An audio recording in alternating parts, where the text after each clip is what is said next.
Kang Daeho walked through the red rocks of Thyros 7, carrying his scanning equipment. The morning sun cast long shadows across the rocky ground.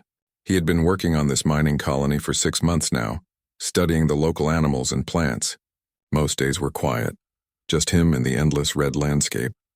The colony sat in a valley between two mountain ranges. About 300 people lived there, mostly miners and their families. Daeho was one of only 2 scientists. His job was to make sure the mining operations did not harm any important local life forms. So far, he had found mostly small creatures that looked like lizards and some tough plants that grew between the rocks. Today felt different, though. His scanner kept picking up strange readings from the eastern hills. The signals were unlike anything he had seen before. They showed high energy levels and complex biological patterns. Daeho decided to investigate. He climbed over loose rocks and around large boulders. The scanner led him higher into the hills. After an hour of walking, he heard a sound that made him stop. It was a weak crying noise like a herd animal calling for help. Daeho followed the sound around a large rock formation.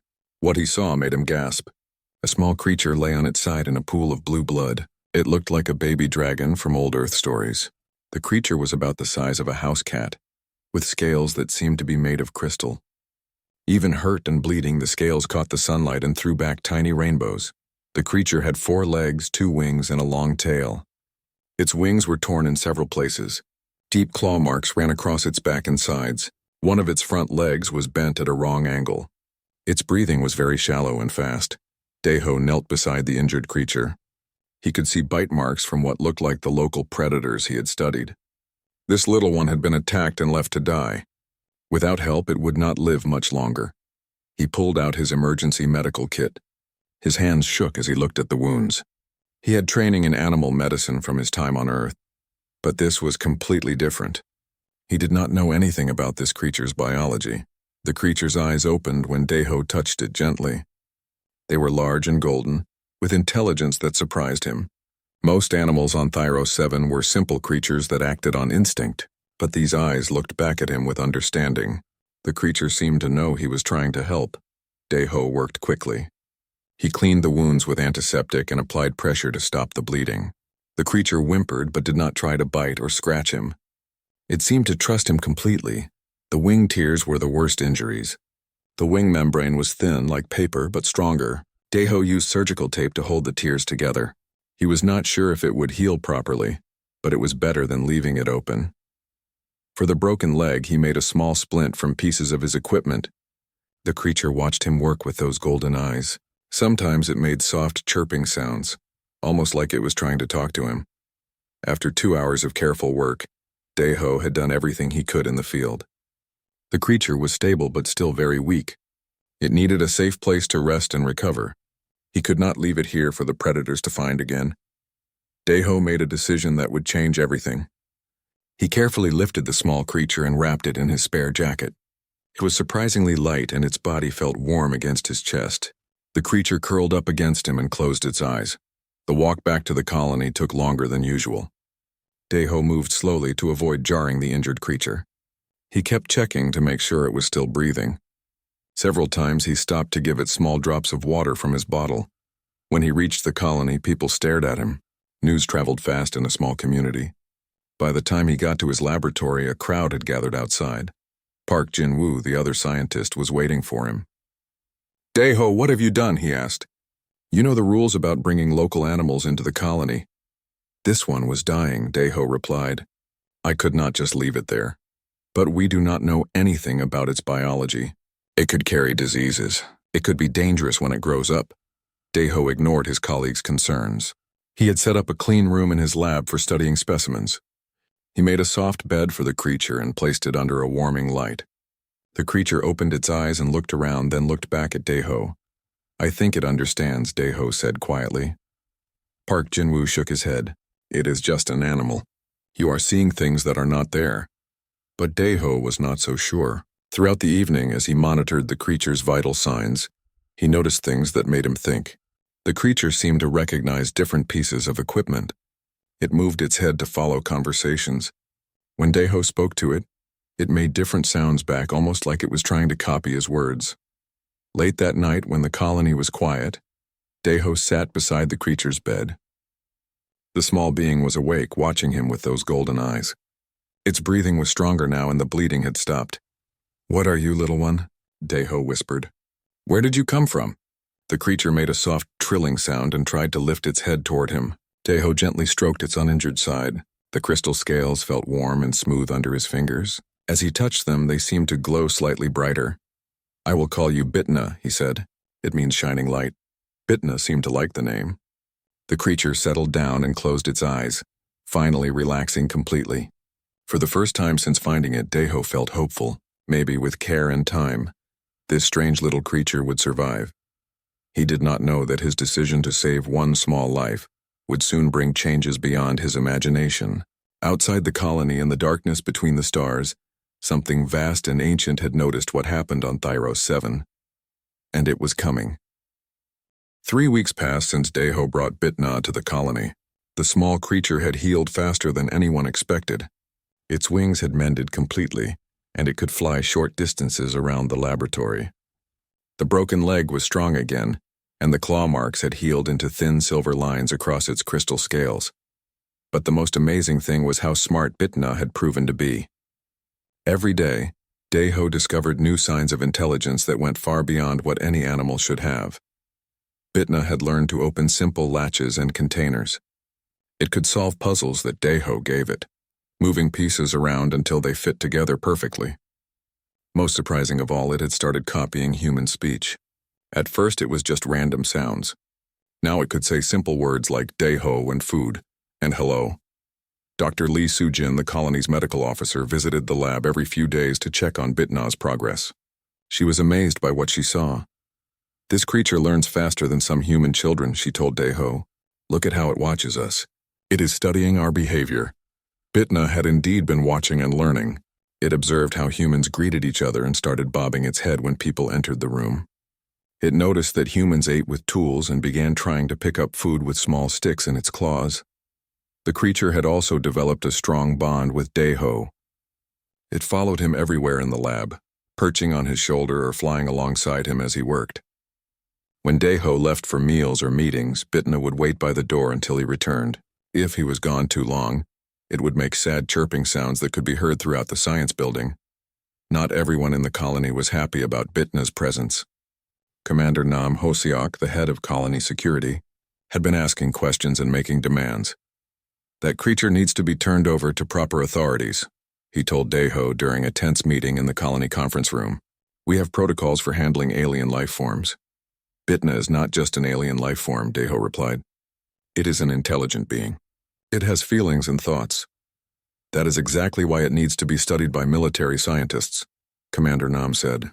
"If there are more like it, we need to understand their capabilities." Dr. Lee Sujin supported Deho. "The creature is healthy and showing no signs of aggression. Removing it from Deho's care now could undo all the healing progress." "I do not care about healing progress," Commander Nam snapped. "I care about colony security." Park Jin-woo remained neutral but worried. "Maybe we should contact Earth Command and ask for guidance," he suggested. The argument continued for an hour. Finally, Commander Nam made a decision.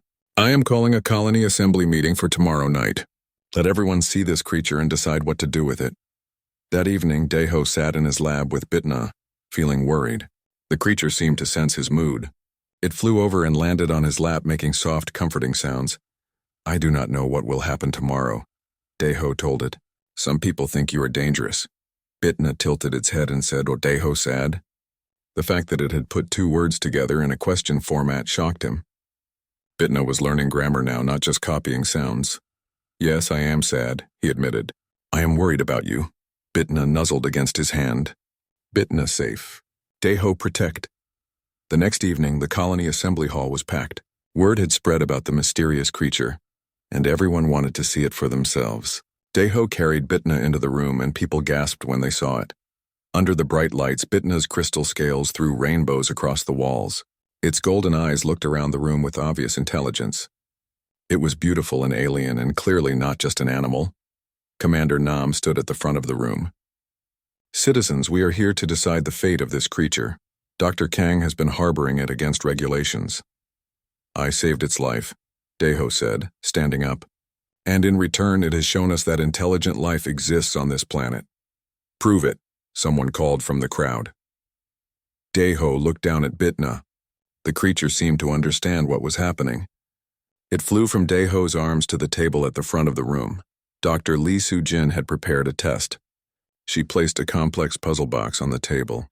It had multiple locks and switches that needed to be operated in the correct sequence to open it. This puzzle usually takes adult humans several minutes to solve, she announced. Bitna examined the box carefully, turning it around with its claws. Then it began working. Its movements were quick and precise. Within 2 minutes, the box clicked open. The crowd murmured in amazement. But Bitna was not finished. It flew to the whiteboard and picked up a marker in its claws. In careful strokes, it wrote "Hello" on the board. The room fell silent. A few people gasped. Commander Nam's face went pale. Bitna turned to face the crowd and spoke clearly. "Bitna, friend." "No hurt, humans." The silence stretched longer. Then Dr. Lee Soo-jin started clapping. Soon most of the room joined in. Even some of Commander Nam's security officers were applauding. "This changes everything," Dr. Lee Soo-jin said. "We are not dealing with an animal. We are dealing with a person." But their celebration was interrupted by an urgent alarm.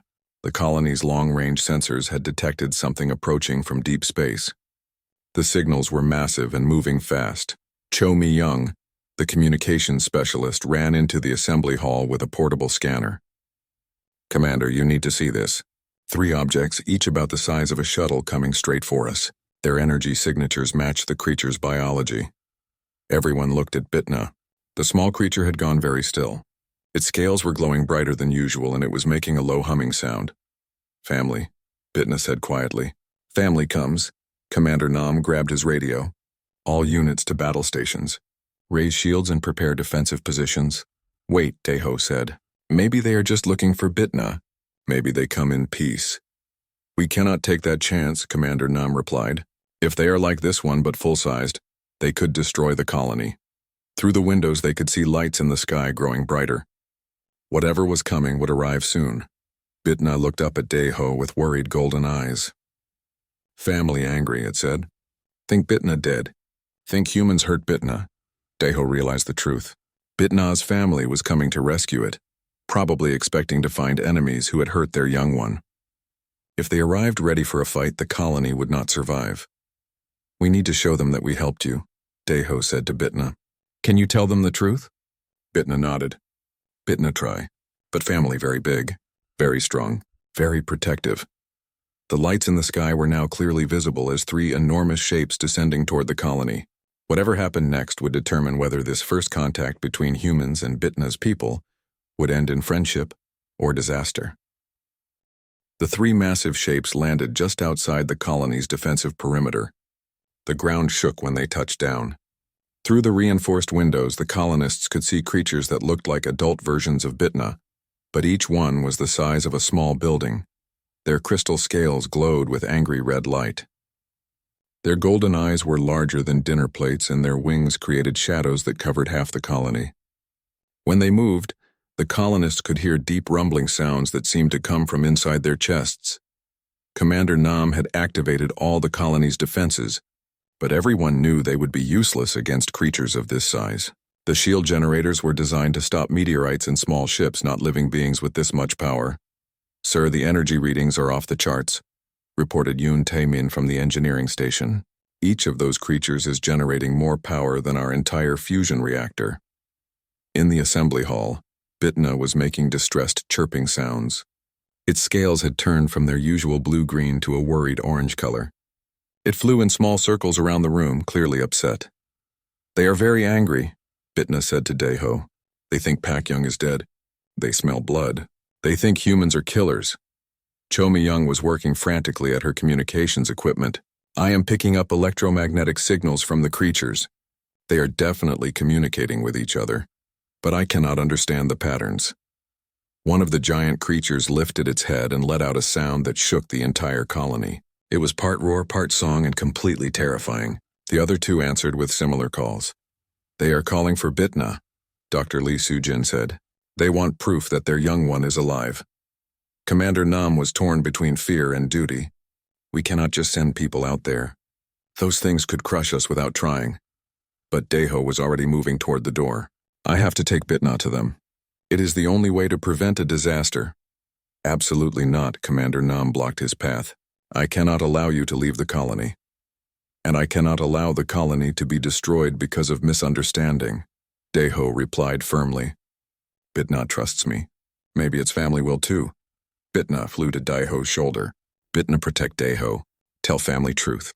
Deho good human. Saved Pak Young, Dr. Lee Soo-jin stepped forward. Commander, we have to try diplomacy. Our weapons cannot hurt them, but maybe communication can save us.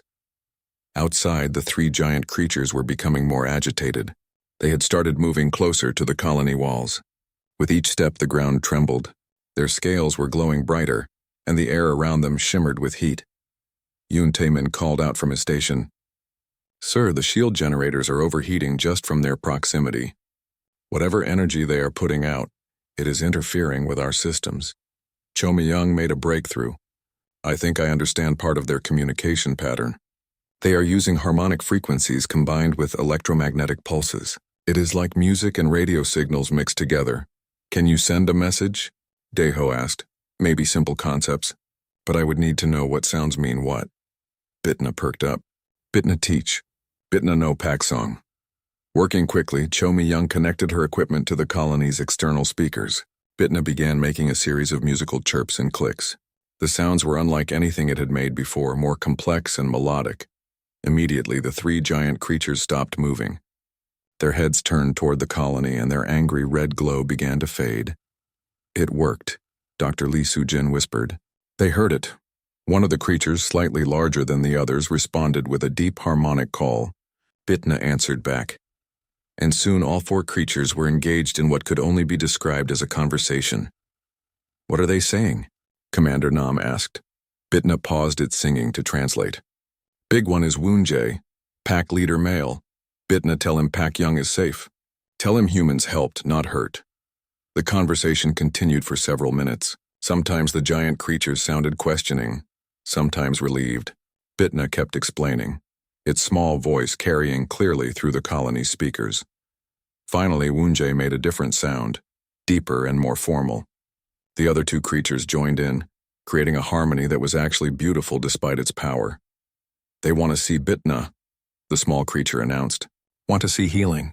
Want to meet human who saved Pak Young? That would be you, Dr. Lee Soo-jin said to Deho. Commander Nam shook his head. Still too dangerous.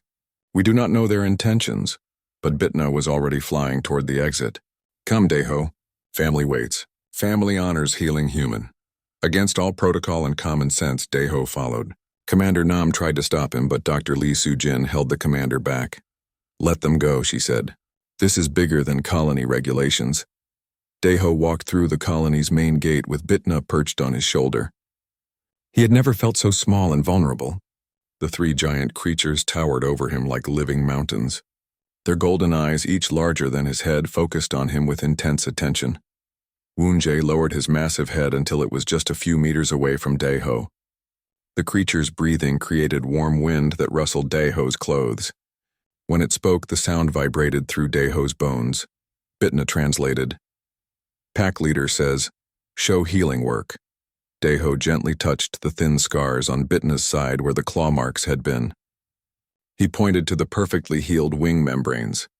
Bitna demonstrated by flying in a small circle, showing that it could move normally. The three giant creatures examined Bitna carefully. The second creature, which Bitna identified as Dalnim, the pack leader female, made gentle crooning sounds as she looked at the healed wounds. The third creature, Kyung-ho, was apparently Bitna's sibling. It nuzzled Bitna affectionately with its enormous snout. Then something unexpected happened. Woon-jae turned back to Deho and made a sound that was clearly directed at him. When Deho looked confused, Bitna translated with excitement. Pack leader says, human healer has honor debt from Pack. Human healer is now Pack friend. The formal tone of the statement suggested this was important. Dalnim and Kyung-ho both made agreeing sounds. Then, to Deho's amazement, all three giant creatures lowered their heads in what was clearly a bow. Back in the colony, everyone watched through the windows in stunned silence. The most feared creatures they had ever encountered were showing respect to one of their own. Cho Mi-young was recording everything. This is incredible. We are witnessing the first peaceful contact between humans and a clearly advanced alien species. But the peaceful moment was interrupted by new alarms. Long-range sensors had detected something else approaching the system. Whatever was coming was much larger than the three creatures outside, and it was not alone. Bitna suddenly became agitated. Its scales changed to a warning red color, and it made urgent chirping sounds to its family. The three giant creatures responded immediately, their own scales shifting to aggressive orange. "What is it?" Deho asked. "Void hunters come," Bitna said, fear clear in its voice. "Bad things. Kill everything things. Pack came here to fight them, but Pack found Bitna instead." Wunje made a long, complex series of sounds. Bitna listened carefully, then translated with growing excitement. "Pack leader says Pack will protect human colony. Says humans saved Pack young, so Pack will save humans. Says humans can help fight void hunters if humans want to learn Pack ways." Deho looked up at the massive creature that had just offered an alliance. "Tell them yes. Tell them humans always help their friends." As Bitna translated his words, Deho realized that this was no longer just about saving one small creature. This was about two species joining together to face a common enemy. And somehow his simple act of compassion had made it all possible. Over the next week, the colony transformed into something no human had ever seen before. The three giant creatures had settled around the perimeter, creating a protective circle. Their presence was both comforting and amazing. Children pressed against windows to watch them, and even the most nervous adults began to relax when they saw how gentle the creatures were. Dr. Shin Yun-hae, the colony's archaeologist, had been working day and night with Cho Mi-young to improve communication with the creatures. They called themselves the Shard Wings, and their language was incredibly complex. It combined sound, electromagnetic pulses, and even changes in their scale colors to convey meaning. "They are not just intelligent," Dr. Shin told the Colony Council. "They are ancient. Wunje has been alive for over 3,000 Earth years. Dalnim is even older." The Shard Wings had been traveling through space for countless generations. They were nomads, moving from star system to star system with a purpose that was both noble and terrifying. They hunted something called the Void Swarm. Through careful translation work with Bitna, the humans learned the truth about this cosmic threat. The Void Swarm was not made up of ships or machines. It was composed of living entities that fed on planetary life energy. When they found a world with growing civilizations, they would consume everything: plants, animals, people, even the electromagnetic fields that planets generated. They turned living worlds into dead rocks, Bitna explained during one of the daily briefings. Pack fights them for many, many years. Pack protects young civilizations that cannot protect themselves. The Shard Wings had detected Void Swarm scouts approaching the Thyro system. That was why Wunje's pack had come here. They had been tracking the scouts when Bitna was injured in a fight with local predators. The pack had searched for their young one, but eventually assumed it was dead and moved on to prepare defenses. If Deho not save Bitna, Pack would never know humans exist, Bitna said. Void Swarm would come and humans would die not knowing why. The thought was sobering. Humanity had been completely unaware that such threats existed in space. Earth's military was designed to fight other humans, not cosmic parasites that could drain the life from entire planets. Commander Nam had been struggling with the situation since the Shard Wings arrived. His training told him to be suspicious of aliens, but everything he observed told him these creatures were trying to help. "I have sent reports to Earth Command," he told Deho privately. But even with quantum communications, messages take weeks to reach Earth and get responses. "We are on our own here." The breakthrough came when Dr. Shin discovered something amazing in the Shard Wings' history. They had worked with other species before. In fact, they actively sought alliances with races that showed certain qualities. They look for species that combine technological capability with emotional intelligence, she explained to the assembled colonists. Most races have one or the other, but not both. Technological races tend to be cold and logical. Emotional races tend to lack the tools to be useful in cosmic-scale conflicts. "What makes humans special?" Park Jin-woo asked. Bitna answered before Dr. Shin could. "Humans have warm hearts and clever minds." Deho could have walked past Hurt Pack Young. Was not his species. Was not his problem. But Deho saw pain and chose to help. This is a rare thing in Galaxy. The Shard Wings wanted to teach humans their methods for detecting and fighting Void Swarm entities. In exchange, they hoped to learn from human technology and innovation. It would be the first formal alliance between the Shardwings and any spacefaring civilization in over 1,000 years. But the peaceful discussions were interrupted when Captain Baek Siwoo arrived with a military flotilla from Earth Command. 3 destroyers and a research vessel dropped out of hyperspace and immediately took aggressive positions around the colony. Captain Baek was a career military officer who saw everything in terms of threats and opportunities. When he beamed down to the colony and saw the Shardwings, his first instinct was to capture them for study. These creatures represent the greatest intelligence found in human history, he told Commander Nam. Earth Command wants them secured and transported to proper research facilities immediately. They are not creatures to be captured, Daeho protested. They are our allies. They are aliens with unknown capabilities, Captain Baek replied coldly. They could be planning to invade Earth. The tension escalated quickly. Captain Baek ordered his ships to target the Shardwings with weapon systems. Woonjae and his pack immediately responded by powering up their own natural defenses. Their scales began glowing with dangerous energy levels. Bitna was terrified. Pack thinks humans betray them. Pack thinks colony humans and ship humans are enemies. The situation was about to explode into violence when Daeho made a desperate decision. He walked directly between the 2 sides holding Bitna in his arms. Captain Baek, if you attack them, you will destroy the most important opportunity in human history, he called out. And Woonjae, if you fight back, you will prove that humans cannot be trusted. Neither of you will get what you want. Both sides hesitated. Daeho continued speaking, knowing he might have only seconds before someone decided to shoot. Captain, these beings have offered to teach us how to defend against threats we never even knew existed. They have knowledge that could protect Earth and every human colony. But if you try to capture them, they will leave and we will face the Void Swarm alone. He turned to the Shardwings. Woonjae, Dalnim, Kyungho. The ship humans are different from colony humans. They do not understand what we have learned together. But they can learn. Give them time to see what you really are. The standoff continued for long, tense minutes. Then Bitna did something that surprised everyone. It flew from Daeho's arms to Captain Baek and landed on his shoulder. Ship human, Bitna said clearly. Look at Bitna. See healing, see trust. Daeho saved Bitna life. Colony humans are friends. Ship humans can be friends too. Captain Baek stared at the small creature on his shoulder. Its golden eyes looked back at him with obvious intelligence and hope. It can talk, he said in amazement. It can do much more than talk, Dr. Shin said. It can think, feel, and choose to trust us even though it would be safer not to. Slowly the captain raised his hand and gently touched Bitna's head. The small creature leaned into the touch and made a soft purring sound. Earth Command needs to know about this, Captain Baek said finally. But you are right. This is too important to risk with force. Over the following days, Captain Baek learned what the colonists had discovered. He watched the Shardwings demonstrate their abilities and listened to their stories about the Void Swarm. He saw how Bitna interacted with humans, showing emotions and intelligence that could not be faked. Most importantly, he saw the bond between Daeho and the Shardwings. It was built on trust, respect, and mutual benefit. It was exactly the kind of relationship humanity would need to survive in a dangerous galaxy.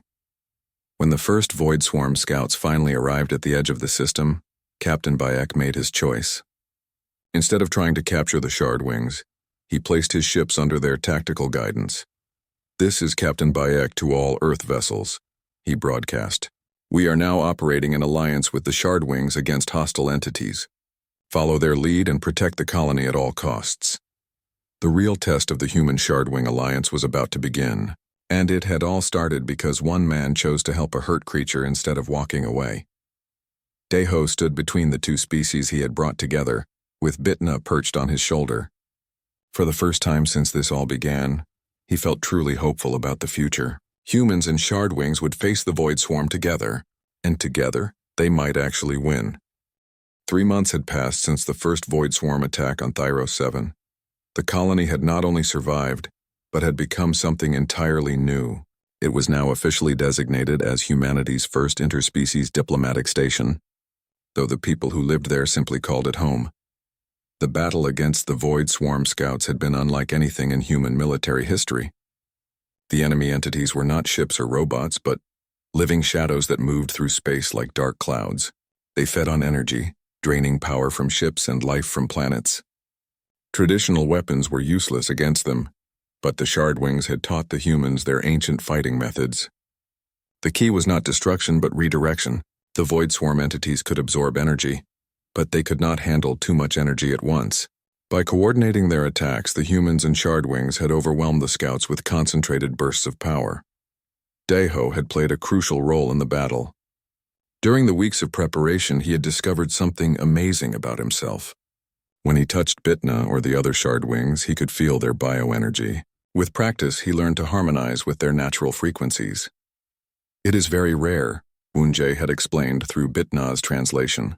Most beings cannot connect with Shardwing energy. But Deho has open mind and warm heart. This makes bridge between human thinking and Shardwing feeling. During the battle, Deho had served as a coordinator between the human ships and the Shardwings.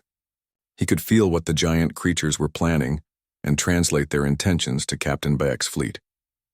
At the same time, he could communicate human tactical ideas to the Shardwings through his connection with Bitna. The coordination had worked perfectly. The combined fleet had destroyed 6 Void Swarm scouts without losing a single ship or Shardwing. The victory had sent a message throughout that region of space. The humans and Shardwings were now allies, and their worlds were protected. News of the alliance had reached Earth and caused tremendous excitement. Fleet Admiral Park Yeon-soo had arrived personally to assess the situation and formalize the relationship between the two species. Dr. Kang, the Admiral said during their first meeting, "You have accomplished something that will change the course of human history. Your actions have given us allies against threats we never knew existed." Bitna had grown significantly during the 3 months. It was now the size of a large dog and could speak human languages fluently. Its scales had deepened to a rich blue-green, and its intelligence continued to amaze everyone who met it. "Bitna is becoming adult," Woonjae had explained. "Soon we'll be full pack member, but we'll always remember human friend who saved Pack Young life."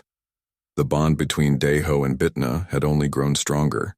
The young Shardwing followed him everywhere, often riding on his shoulder or flying alongside him as he worked.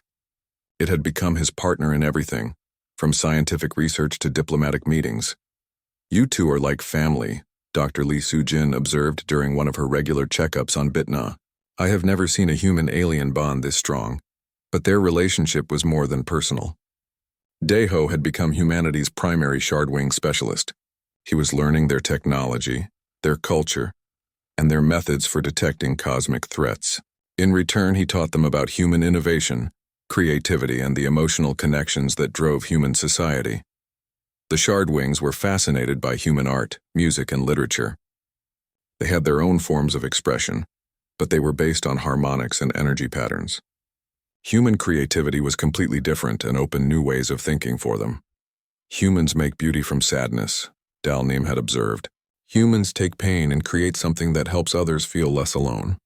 This is a powerful thing." The colony had been rebuilt and expanded to accommodate both species.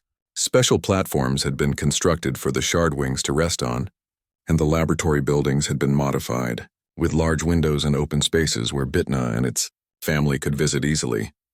Yoon Taemin had worked with Shardwing Energy specialists to develop new technologies. They had created hybrid power systems that were more efficient than anything humans had built before. They had also developed new types of sensors that could detect Void Swarm entities from much greater distances. But the most important development was the establishment of joint training programs. Young humans and young Shardwings were learning together, preparing for a future where both species would work side by side to protect the galaxy. Admiral Park had come to Thyros 7 with specific orders from Earth Command. She was authorized to offer Deho any position he wanted in the military or diplomatic service. When she made the offer, Deho was honored but not surprised by his answer. "I want to stay with Bitna and the pack," he said. "They have asked me to become what they call a pack brother. It means I would travel with them to other worlds, helping to form new alliances and fight new threats. That would mean leaving human space for extended periods," Admiral Park pointed out. "You might be gone for years at a time." Deho looked at Bitna, who was perched nearby listening to the conversation. The young Shardwing had become more than a friend or partner. It was family in every way that mattered. "The Shardwings have been protecting the galaxy for thousands of years," Deho said, "but they have always done it alone. Now they want to build a network of allied species. Humans can be part of that network, But someone needs to help make it happen. Bitna flew to his shoulder and nuzzled against his cheek. Deho choose to help one small creature, it said. Now Deho help many species, make galaxy safer for all. Admiral Park smiled. Earth Command hoped you would say that. We are authorizing the creation of a new position. Human Ambassador to the Shard Wing Alliance. You would be our first interspecies diplomat. The ceremony took place 1 week later. Representatives from Earth, the Thyro 7 colony, and the Shard Wing Pack gathered in the expanded assembly hall. Admiral Park presented Deho with his new diplomatic credentials, while Woonjae performed the Shard Wing ritual that made Deho an official Pack brother. This human saved Pack Young when Pack Young was dying, Woonjae announced in his deep, harmonic voice. This human showed kindness to stranger species. This human proved that different people can become family. Pack honors Deho as first human Pack brother. The ceremony was broadcast live to Earth and all human colonies. People watched in amazement as a human being was formally adopted into an alien family. Children who saw the broadcast would grow up in a universe where such friendships were possible. After the ceremony, Deho stood outside the colony with Bitna, looking up at the stars. Tomorrow they would begin their first mission together, traveling to a distant system where another species had requested help against Void Swarm activity. Are you ready for this? Deho asked his partner. Bitna's scales shimmered with excitement. Ready to explore. Ready to help. Ready to show Galaxy that different species can be friends? A month later, Deho's ship departed Thyro 7 with Bitna flying alongside it.